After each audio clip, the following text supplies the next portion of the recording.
모두들 안녕하세요. 그동안 비 내리고 해서 다들 고생이 많으시죠? 이번에 저도 비가 많이 내려서 고생을 많이 했네요. 하도 비가 내리니까 여기저기 무너지고 정말이지 올해 왜 그렇게 비가 많이 내리는지 모르겠네요. 어쨌든 그래도 비가 곧 그칠 것 같기도 한데 날씨라는 게 어디 저희들 마음대로 되겠나요? 이야기가 딴 데로 많이 흘렀는데 제가 여기에 사연을 올리게 된 건 못된 남편 때문에 그렇게 되었어요. 어찌 그렇게 안 좋은 것만 골라서 하는지 지금 생각해도 대단하다는 생각뿐이네요. 남편이 언제부터 그랬는지 곰곰이 생각해보니까 연애할 때부터 그랬던 걸로 기억하네요. 저하고 남편은 5년 정도 연애를 했어요. 그때 서로 직장을 다니는 처지였는데 친구의 소개로 만나게 되었어요. 처음에는 나름 괜찮은 사람인 줄 알았어요. 근데 점점 보면 참 가관인 사람이라는 걸 알게 되었어요. 얼마나 가관인지 사례를 말해주자면 제가 연애할 때는 모르고 나중에 결혼을 할 때 알게 된 건데 이 인간이 돈을 친구한테 빌린 적이 있었어요.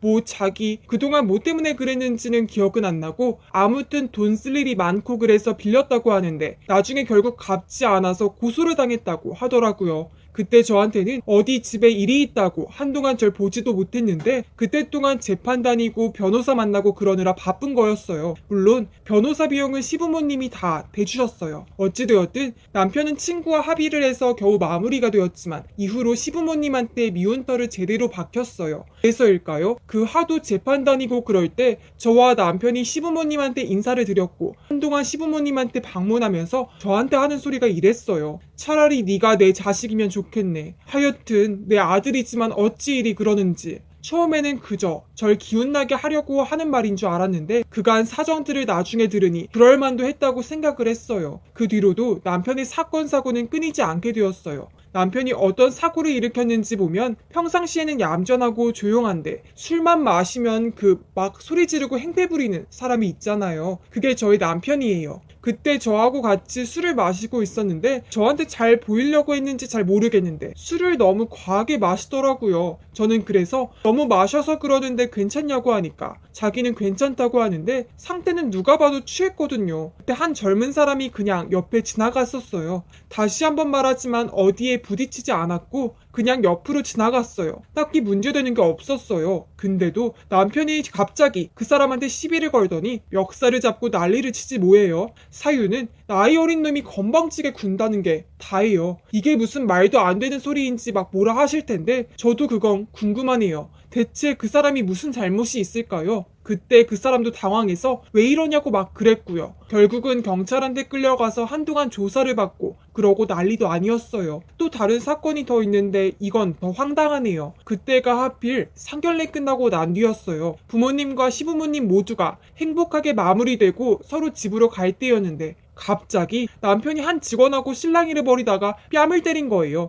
이유는 음식이 맛이 없다는 이유였어요. 저는 대체 왜 이러냐며 부모님, 시부모님이 다 있는데 이러지 말라고 했고 진짜 너무 민망해 죽겠더라고요. 부모님이며 시부모님이며 다 이 광경을 안 보시길 빌었는데 그때 다 밖에 있었고 남편이 식당 안에서 소위 말하는 깽판을 치고 있어서 안 보일 줄 알았는데 알고 계시더라고요. 특히 아버지가 그 광경을 보고 하는 말이 아주 착할 줄을 알았는데 보니까 좀 망나니 기질이 있네. 네가 워낙에 좋아하고 그래서 뭐라 안 했다만 왠지 문제 크게 일으킬 것 같네. 라고 말씀을 하셨고 그 일이 터지고 난 후에는 저보고 차라리 헤어지라고 권유를 하고 싶었다고 말씀을 하더라고요. 대체 그 일이 뭔지 말씀드리기 전에 왜 제가 남편하고 계속 만나고 결혼을 하게 되었는지 많은 사람들이 궁금해 하실 텐데 사실 별거 없어요. 아니 있다고 해야 하나? 제 직장 상사가 남편하고 친구였어요. 그래서 상사가 가끔 저한테 남편하고 잘 지내냐며 안부를 묻곤 그랬어요. 솔직히 다들 직장 생활을 해보시면 아시잖아요. 일이 힘든 건 둘째이고 상사와 틀어지면 그보다 몇 배로 고생하고 마음에 속상한 일로 가득 차고 그러잖아요. 그래서 남편의 불만을 이야기하고 싶어도 참아야 했고 혹여나 남편한테 뭐라 해서 괜히 저한테 뭐라 하지 않을까 하고 걱정을 하기도 했었어요. 실제로 제가 남편이랑 좀 싸운 적이 있는데 했는데 다음날에 상사분이 평소에 사소한 거에 걸고 넘어지지 않았는데 은근슬쩍 걸고 넘어지고 그랬어요. 진짜 너무 쪼잔하고 그러지 않나 싶었는데 그게 첫 번째 이유였어요. 그리고 두 번째는 사실 지금까지 이야기들을 보면 남편이 막 사고 치고 다니고 그래서 저한테도 사고를 안 치냐고 하는데 저한테 딱히 사고를 일으킨 적이 없었어요. 아무리 술에 취하면 소위 말하는 양아치 모드로 변해도 제가 뭐라 하면 누님이라고 말하며 사리고 그랬거든요. 물론 그 앞에서 젊은 사람하고 시비를 걸었을 때는 남편이 너무 술에 취해서 생긴 거였고 평상시에는 제 말을 어느 정도 들었어요. 그리고 남편이 저한테 자기가 사고를 친 거를 숨기려고 그래서 전 몰라서 결혼을 한 것도 있었고요. 나중에 그 일이 터질 때 돼서야 비로소 남편이 어떤 사람인지 알 정도로 철저히 숨겼어요. 그럼 그 일이 뭔지 설명을 시작할 텐데요. 한동안 다니던 회사를 갑자기 때려치더라고요. 저는 그때 왜 그랬냐며 뭐라 했는데 평소에도 자기랑 맞지 않았고 너무 갑갑해서 그런 거라고 했는데 나중에 일 터지고 들으니 여자 직원한테 손으로 쓱 만졌다고 난리가 나서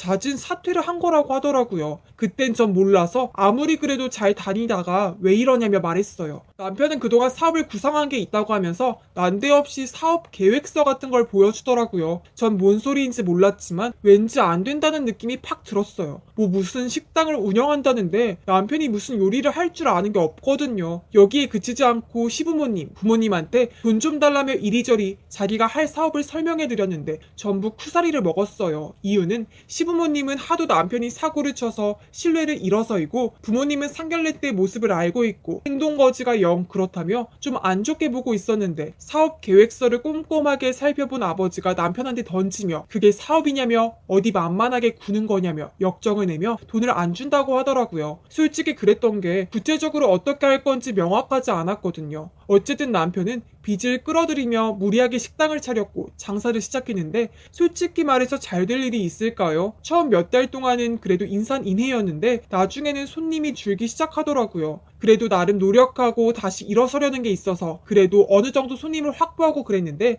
앞에서 언급한 그 일이 터진 거예요. 처음에는 거기 일하는 직원들이 월급을 안 준다고 노동청에 고발을 한 게 시작이었어요. 저는 남편한테 그래도 돈 어느 정도 벌지 않았냐고 하니까 건물주한테 줄 돈에 최근에 인테리어로 많이 돈 나가는 게 있다고 말하며 조만간 해결할 테니 걱정을 말라고 하더라고요. 그래서 저한테 부탁해서 돈을 달라고 하더라고요. 그래서 저는 그동안 제가 손수 모은 노후 자금과 부모님한테 부탁해서 적지만 그래도 어느 정도 도움이 될 만한 돈을 보내주고 그랬어요. 하지만 그걸로 끝날 일이 아니었던 게 문제였어요. 직원들한테 여러 가지 이야기를 들었는데 갑질은 기본이고 수시로 폭행하고 여자 직원한테는 찝쩍거리며 만지고 아주 별짓을 다 했더라고요. 그리고 인테리어니 건물주한테 줄 돈이라니 하며 돈이 없다고 징징거렸는데 알고 보니 상당수 돈이 엉뚱한 데로 흘러갔더라고요. 바로 상간녀한테 말이에요. 장사를 하면서 만나게 되었는데 그 뒤로 직원들한테 장사를 맡기고 거의 상간녀와 놀러 다녔다고 하더라고요. 등산이니 영화관이니 하면서요.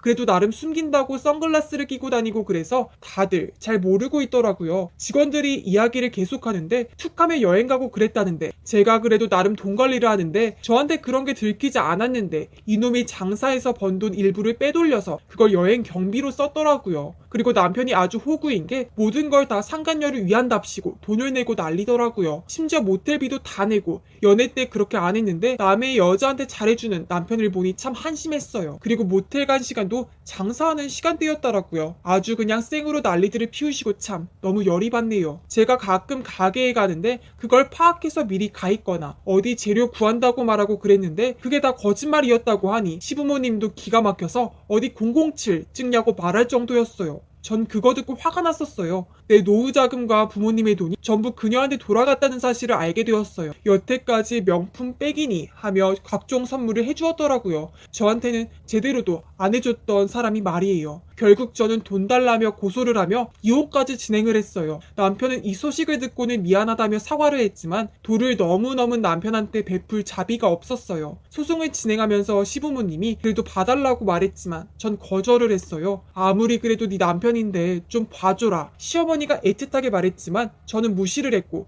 결국에는 보상금은 물론이고 남편이 그동안 직원들 갑질에 임금 체불로 인해 감옥에 들어갔고 시부모님 댁은 망하게 되면서 그 뒤로 시댁 소식은 듣지 못하게 되었어요. 그렇게 그런 방면으로 특출난 남편하고 헤어지니 저한테 자유가 찾아와서 기분이 좋았어요. 지금은 홀가분해요. 혹여나 여러분들한테 말하지만 결혼을 할 때 연애할 때 꼭꼭 사람을 살펴보고 하시길 바래요. 제 사연은 여기까지이고 다들 속 시원했으면 좋겠네요. 그럼 다들 안녕히 계세요.